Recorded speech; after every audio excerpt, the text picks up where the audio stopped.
দর্শক ভাইরা লগে দা আমিও গ্রামে গেছি, গ্রামে পানি পড়তেছে বুঝছেন। আন্নি করলে গিয়া আন্নি করে দেওয়া বললে গিয়া বহুত কষ্ট করতেছি। ইনশাল্লাহ আপনারা ভিডিওটি শেয়ার করবেন, আরও আগে ইনশাল্লাহ কি ও না ও ভিডিও পাইবেন।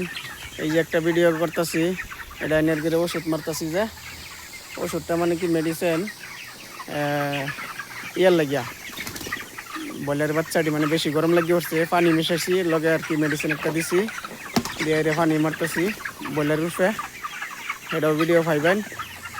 আর লগে দা গাম্মা লাল হয়ে গেছি বুঝছেন, বিরাট গরম। আপনাদের এদিকে জানি কিরম গরম করতে না, আপনার এদিকে বিরাট গরম চালাইছে বুঝছেন। এই যে দেখুন পাশে এই যে 20 লিটারের টাং একটা লই লিছি, 20 লিটারের টাং লই লিছি, এই যে বয়লারে ফার্ম। হ্যাঁ, এই যে স্প্রেয়ার মারতেছি, আপনারা ইনশাল্লাহ সব দেখতে কেলা হলে সব পাইবেন।